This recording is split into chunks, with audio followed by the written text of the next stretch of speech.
from the river to the sea. Palestine will be free. Everyone give it up a big cheer for the doctor.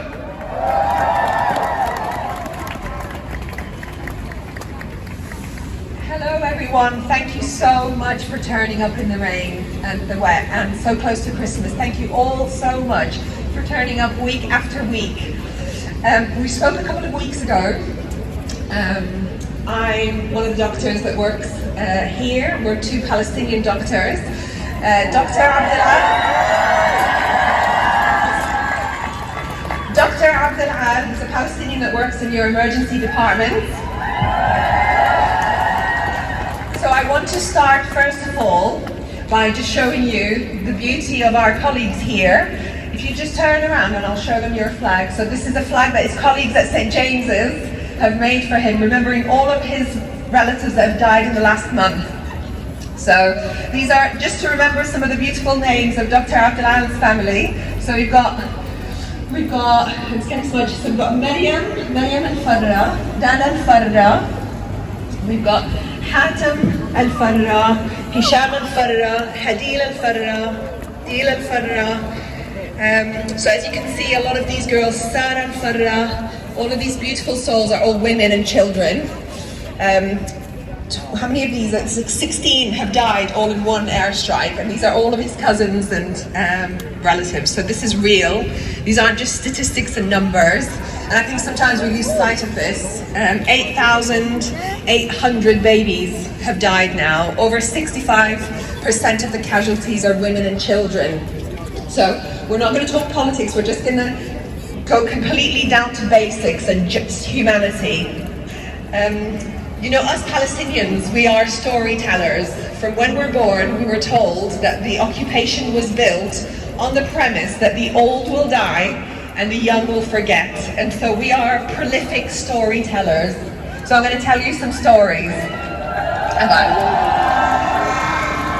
So I'm going to start from so I'm very blessed to have worked in the West Bank. I worked there and lived there for a really special period of time, and I lived with another doctor. And she was an American doctor, and we went to Jaffa. It's an absolutely beautiful seaside city, absolutely beautiful. And she just wanted to see the mosaic floor that her grandfather built. He told her about this floor. He was never able to take his children back to see it, so he told her that he built it. It's something that they, as part of their family, it's sort of their family stamp. And so he told her always about this beautiful floor. And so we decided to go to her ancestral home, her grandfather's home that he built, to see this beautiful floor. So we knocked on the door. It was hugely emotional. And this lady, she was in a wheelchair, and her daughter opened the door for us. And they couldn't speak English or Arabic. So we just said, in some whatever language, please can we come in and just see the floor that my grandfather built before he was evicted from his home. And they were taken aback, and this woman was vulnerable, obviously. She was in a wheelchair, an elderly lady, and she said to her daughter said, no, just go away. And she said, no, let them come in. So we went in, and it was so emotional, actually seeing and her touching the floor of the kitchen that he built himself. And this is our heritage that we have to believe that one day we won't lose. And it was a really beautiful moment for both of us, for all of us. You know, this lady realized that what she is striving for, whatever she's striving for, is at the expense of what someone else has lost, their past, their present, and their future. And humans from all backgrounds can connect, can understand that feeling of loss and wanting to belong somewhere. So this takes me on to another story that we all feel very strongly about and have all been told this generation after generation. And it's the story of Christmas. You know, it's the story of Maryam, who's one of the most revered women in Islam and other faiths, obviously Christianity. And her quest to just deliver her baby somewhere safe. And this is what this month is about, It's just a quest for a mother in Palestine to deliver her baby and anywhere safely. You know, women in Palestine right now, if you think of the pre-biblical times, we think of it as the dark ages, but actually we're living much darker ages right now. The Israeli occupation has plunged us in horrifically dark times. Women giving birth on the streets without any form of antenatal care. Their babies dead and decomposing in hospitals that doctors were forced to flee and abandon. And you know, I saw with my own eyes a peri-mortem cesarean section on a bombed woman and delivery of a dead baby. Like, when have we lost our humanity? How can the world see this and not react or abstain from a ceasefire? It's just so inhumane. You know, and we all celebrate the story that she finally gave birth to a Palestinian baby safely. And now all of these babies, 8,700, are just dying. And the ones that are surviving are in pain. They're crying for their limbs. You know, they're crying for their amputated limbs that have gone to heaven without them. This is really, really horrifically inhumane, this occupation. And the silence of our leaders, not our world. Our world is not silent. You know, there's nothing more powerful than a screaming Palestinian, than a screaming non-Palestinian on our behalf. So thank you, all of you, for turning up.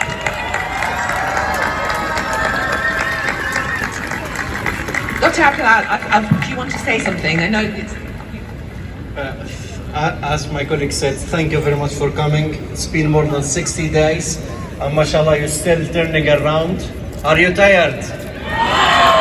Are you bored? Okay, just to let you know that we will not stop. We will still fighting. Are we? Yes! Okay, so in terms of things that we will never forget. We will never forget the genocide. We will never forget this war crime. We will never forget this silence, media silence, letting our people, human people, dying without any help. We will not forget these parents taking the wrist parts body of their kids after the explosions. We will not forget these people that they had to amputated legs, arms, or this woman with this cesarean without anesthetic. It's horrendous. We saw images. We will not forgive. We will not forgive, and we will not forget. This continuous, please, continue supporting, continue raising your voice. We will not stop there, because the media want us to stop. We will not stop. Just I forget to say something from the beginning. I want to tell that everyone try to stop us from coming here. The only people that they fight to keep us coming here is the police crowd here. Is the police. Please give them a big thank you. Big thank you to the police staff. Thank you very much, really. They are the only crowd that they keep us coming here. Thank for them. Strike Sheila and all of the government that they don't want us to come. So please don't forgive. Don't forget. Keep sharing in the media. Keep raising your voice. Keep boycotting. And keep coming here. We will still fight while still a genocide in Gaza. We still fight where there are no human beings.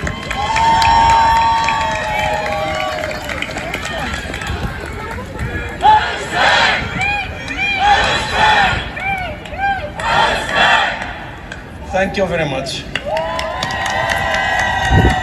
I'll just finish by a message of hope. I want to tell you something. So my girls, whenever I tell them, where are you born, where are you from, and they say Huddersfield or Leeds, or like, no, you're from Palestine, you're from Palestine. And now if you ask them, where are you from, they're like, Palestine, we're from Palestine. So although our leaders are, you know, not our leaders, the Israeli occupation is trying to decimate the Palestinians. They've done a very tactical way of separating the West Bank Palestinians from the Gazan Palestinians, from the Palestinian diaspora, from the Jordanians. It's very insidious. You know, Palestinian refugees in Jordan, oh, I'm Jordanian now, or Iraqi, the ones that are in Iraq, oh, I'm Iraqi. Now, the whole of the Palestine, all of the people all over the world, along with all of you, are united. So these people did not die in vain. They have united all of us, so just keep hoping. Yeah. Thank you all.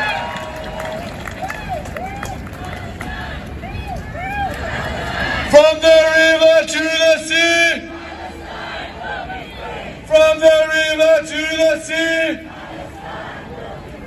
In our thousands, in our millions. In our millions, in our billions. Free, free. Free, free. Free, free. From the river to the sea. From the river to the sea. From the river to the sea. You're damn right. Guys, I'm not speaking today, but I want to pass on a message to you. I've got a husky voice at the moment, so just bear with me. Don't be afraid. Do not be afraid. A lot of people are afraid. They're afraid of being referred to as anti-Semites. They're afraid of the Israeli regime, of the lobby, of the government, of the police, of Prevent. Do not be afraid. You see what's happening in this world. You see what's happening in Gaza at the moment. You've seen the children who are being hit by white phosphorus all the way down to the bone. Whilst you're still here now, I'm thinking, should I really be here? Think about what you saw on TV this week. Think about the doctors that have sacrificed their lives. Think about the hospitals that have been bombed unnecessarily. Think about the journalists that have been killed. That's why we're here. And I appreciate it's the cold, it's winter, we're freezing. That's what I've got love for every single body here today. But do not be afraid. I want to tell you something. On the way down here, I was at the front of the march. I held one of those dummy babies in Starbucks and I showed it towards the Starbucks people. I got told by a police officer to put it down. And I asked him why. I've not broken any laws. Every time they have a sip of coffee, that money goes towards the killing of Palestinian people. That's how serious it is. So when we say boycott, we mean boycott. Boycott.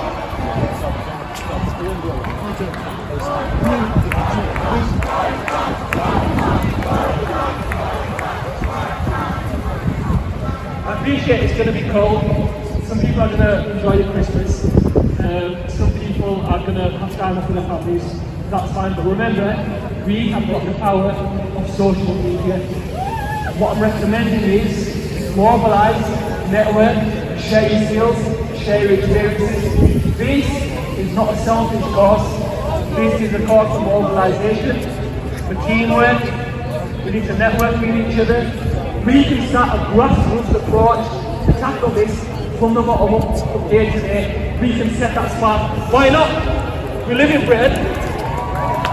Some of you are doctors, some of you are journalists. Get together. What are we waiting for? Really, what are we waiting for? Are we waiting for more children to die? Right, what's all about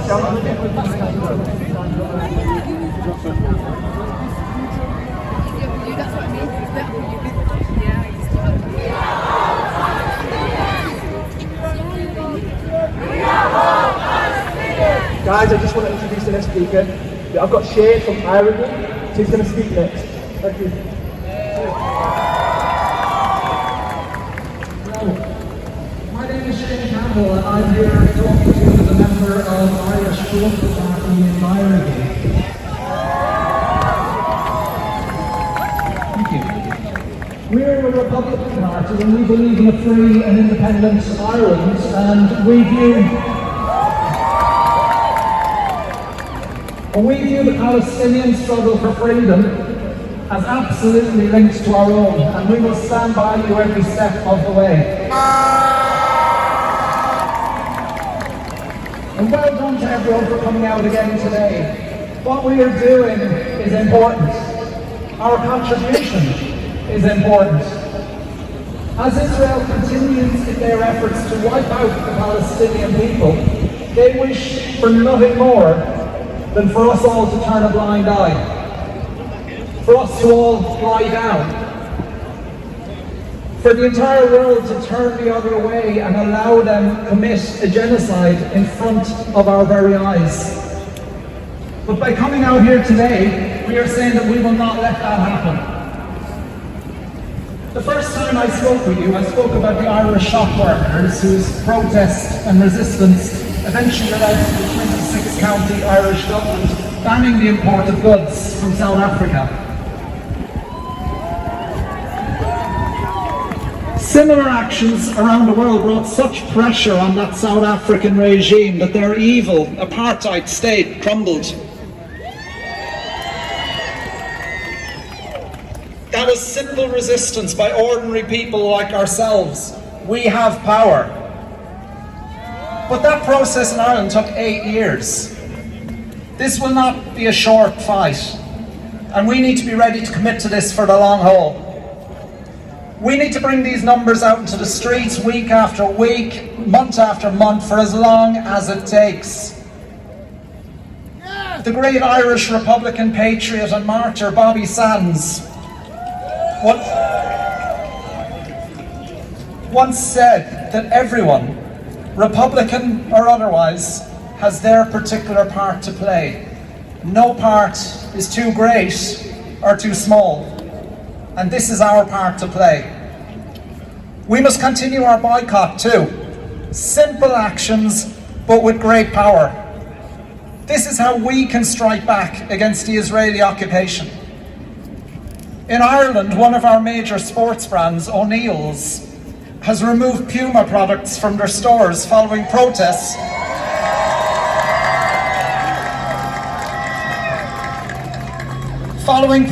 by ordinary people like ourselves. And I can't tell you whether the people at O'Neill's are good people or bad people or indifferent people, but I can tell you that they're business people, and this is the language that they understand. Your custom is a weapon. Use it. Let us isolate this evil, rogue state of Israel and all those who support its rotten actions. We must show resolve and discipline. Our sacrifice is nothing, absolutely nothing, in comparison to the suffering of those under occupation and those under assault. So let's do what we can here for them.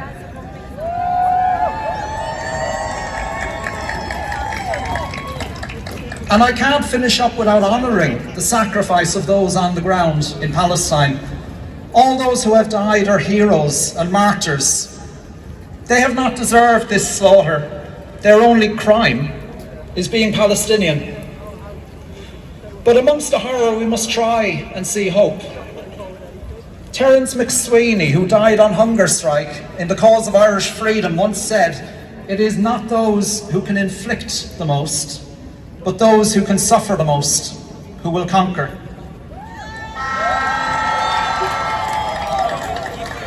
Patrick Pearse, leader of our 1916 rising against foreign occupation, said that life springs from death, and from the graves of patriot men and women springs living nations.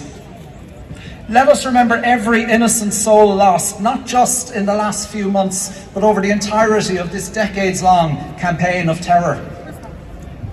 It is from the sacrifice of these martyrs that a free Palestine will rise. We must honour their loss by vowing here today that Palestine cannot be killed. And we must dedicate ourselves to the future generations who will live in peace and freedom.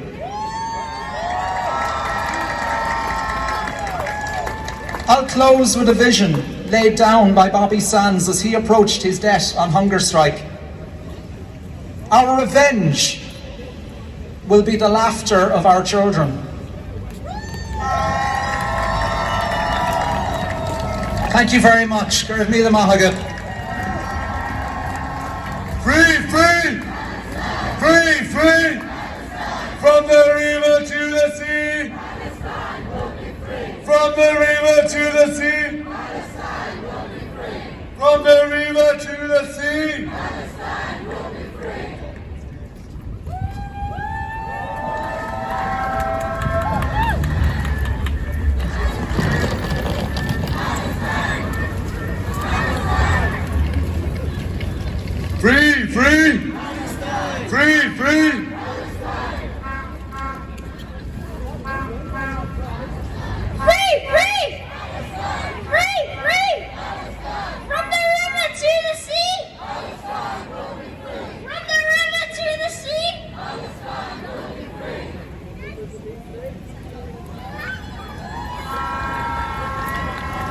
Up next, we have Mufti Mohsin Ali, a Leeds-based Islamic scholar and a Green Party parliamentary candidate for East Leeds. So give it up for Mufti Mohsin!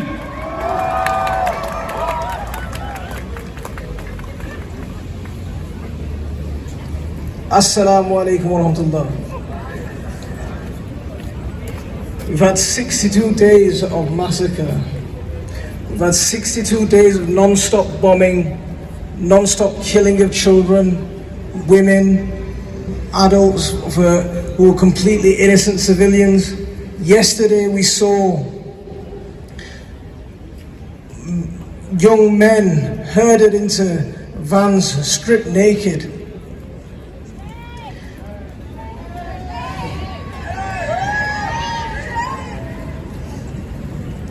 We use this word genocide, and it's spat around often quite lightly and quite freely.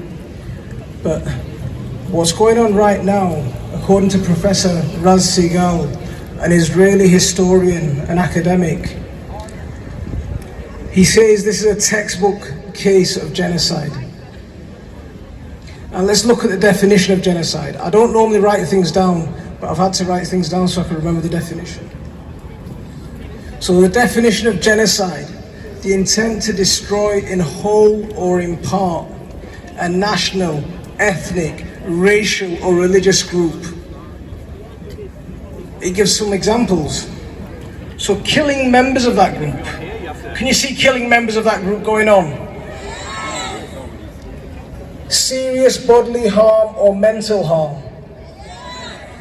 I think there's a lot of serious mental harm going on. Those children are going to be traumatized for years and years to come.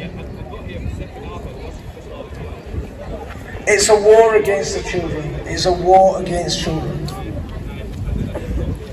The deliberate inflicting of conditions to bring about the destruction of that group. I'd say carpet bombing an entire region. I'd say herding people into a tiny, tiny place.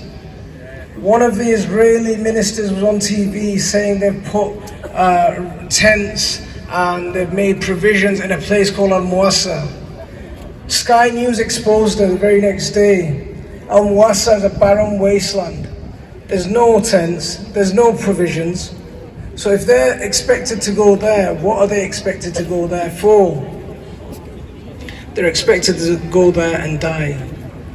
See, during the Armenian genocide, the deserts were used as a place of mass killing. People were forced into the deserts to die of thirst, to die of dehydration, to die of disease. And this is another thing that's going to happen here, is because of the close confines of people, disease is spreading like wildfire. Disease is spreading amongst the people, and people are dying from that. So now disease is being used as a weapon to kill these people. Not only that, we've seen clear intention. So when Netanyahu goes on TV and he invokes Amalek, we know the Bible quotes around Amalek. We know that the Bible tells us that the Israelis people were ordered to go and destroy Amalek. Men, women, children, even their donkeys. So when Netanyahu's quoting Amalek, what's he telling you? He's telling you we're going to destroy every last one of them. When they describe them as human animals,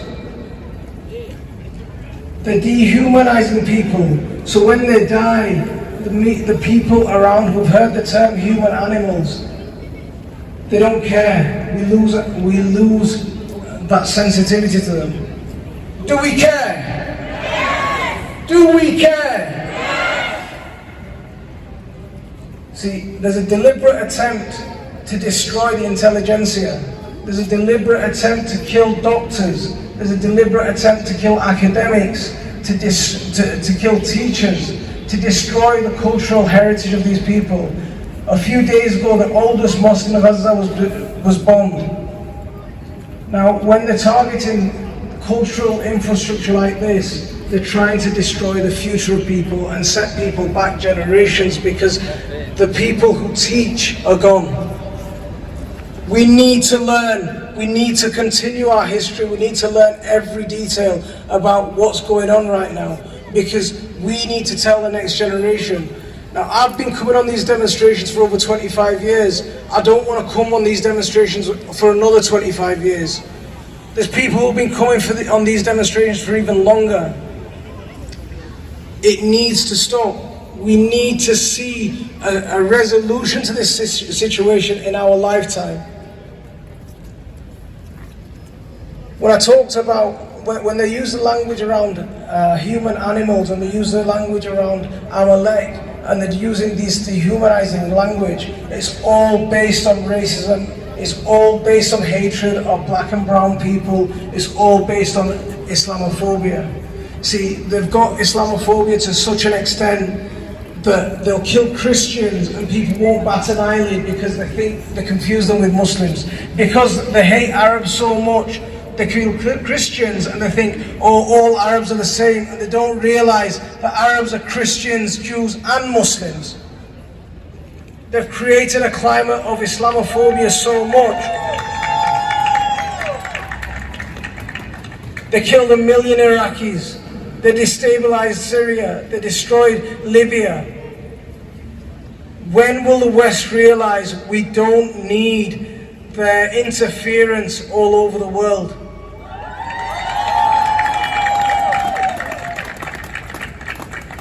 When will the West realize it doesn't hold the moral high ground to dictate to other people how they live? I've said before, every single person is born free. We're free to live our lives, and we should be free to live our lives the way we want. The West doesn't need to go and interfere with us.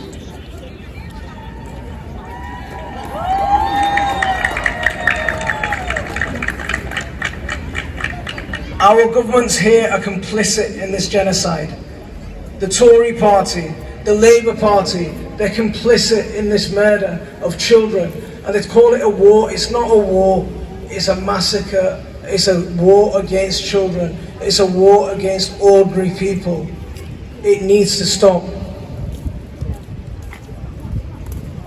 When I talked about the intelligentsia being killed, there's a poet, an academic, who was killed a couple of days ago. I'm going to read his poem to you. If I must die, you must live. To tell my story, to sell my things, to buy a piece of cloth and some things, to make it white with a tail, so that a child somewhere in Gaza, while looking heaven in the eye, awaiting his dad that left in a blaze, and not bid farewell, not even to his flesh, not even to himself, sees the kite, my kite, you made, flying up above, and thinks for a moment an angel is there bringing back love. If I must die, let it bring hope, and let it be a tale.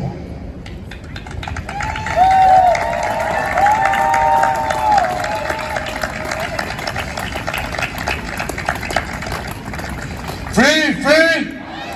Free, free! Free, free! Palestine. Free, free! Palestine. From the river to the sea! Palestine will be free! From the river to the sea! Palestine will be free! In 1,000, in 1,000,000! We are all Palestinians! In 1,000,000, in 1,000,000,000! We are all Palestinians! Free, free! Free, free! Thank you. I'm going to introduce the next speaker. So, Dr. Maria is a lecturer and a doctor at the University of Leeds.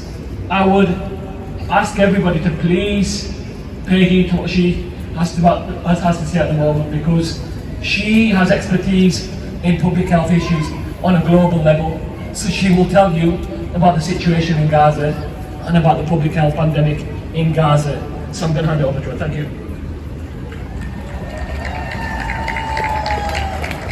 Thank you very much, everyone, and thanks for standing in the rain, in the cold for people. My name is Dr. Mariam Fadl. I am Arabic British medical doctor who works in humanitarian setting in some low middle income countries. And I do lecture in global health. And in global health, we teach the public health professionals. We teach politicians and journalists, those who make decisions in humanitarian setting about universal health coverage. And universal health coverage means you have to provide essential health services for everyone, anywhere in this planet, regardless of their age, of their gender, of their ethnicity, of their beliefs, of their race, of their income, of their education. And what we see at the moment in Gaza is just a breach of what we teach the student. So last time I talked about the health system in Gaza, and just a simple comparison between how many doctors are available in the UK for us as a citizen in this country. For every 1,000 population in the UK, we've got around 3 doctors to treat us when we need their help. But in Gaza before October 2023, there was only 1 doctor for 10,000 people. So there was a big gap before October. When we were here last Saturday, 250 of them were killed. Yesterday, the WHO, the World Health Organization, announced the death of over 500 healthcare workers in Gaza. So the gap is big. It's a shame. It's a shame. It's a shame that this is happening in 2023 when the whole world calling for universal health coverage, and those people in Gaza, they have nobody to help. And we are here talking about people who've been killed, the healthcare workers that have been killed. But there are so many of them are injured. Many of them have been arrested. But that's what we talked last time. Let me talk to you today about the serious things that are taking place in Gaza because of this war. When we studied medicine, we were told that there are a specific kind of wound called wound of war. And wounds of war are serious because of their nature. One type is burn. And burn, if you have a burnt patient, you have to protect the burn from sterile, clean water. If there is a sterile, clean water comes into the wound, that causes infection and sepsis, which means death. But death in a long time, death in a suffer. So that's one kind. And there are so many reported cases from the UNICEF, from Doctors Without Borders, and from the WHO about how many children they have been burned during this catastrophic. And there is no clean water. There is no medical equipment for them to clean the wound, and the wound has to be changed every 3 days. If there is no medical supply, those kids, they are going to get infection and they are dying, but they're dying with pain. The other type of wound war, or the wound of war, which doesn't cause death, but it causes destruction of tissue, which means cutting of the veins, cutting of the bones, cutting of the muscles. that no one can treat or stitch. So the only solution to treat this kind of wound is to cut the part that's been affected. And that's mean amputation. Means the child or the person is gonna be without a hand or without a leg. And if we talk about numbers, the UNICEF have reported that before yesterday, there are 15,000 disabled people just in the internally displaced camp. It's a disaster. But we don't have any idea about the exact number of people who have been having to go through this amputation since the war started in the past 8 months. However, there is a Palestinian British surgeon who traveled to Gaza, Dr. Ghazan, who just came. He is so brave person. He traveled the next day on the 8th of October, and he just came back a few days ago. And he said the estimated number of people who have lost their hands or legs in the past 8 weeks, between 600 to 900 people. But remember, Dr. Ghassan was only in a Shifa hospital, and that's what he has seen. He said himself he has performed 500 amputation, needed one to save the life of 500 children. And what does that mean? If we turn those into numbers in time, it means every 2 hours there is one person lost his hand and legs. And the majority of those people are children. So between the time we started this protest and now, there is one child have lost a hand and a leg. It's a shame. This is shame. It's a shame because those children who lose their hands and legs, how their life is going to be looks like. They will not be able to go to the school because there is only one rehabilitation center in Gaza before October 2023. And this rehabilitation center was only able to provide help and artificial hands and legs to 1,500 people. This center is not working now. There is no people there. There is no people to provide those children what they needed. And also, it's not cheap. It's not for free for those children to get the artificial hand and legs. They have to pay for it. And the majority of them, they are left with the wounded assistant needs to go and walk.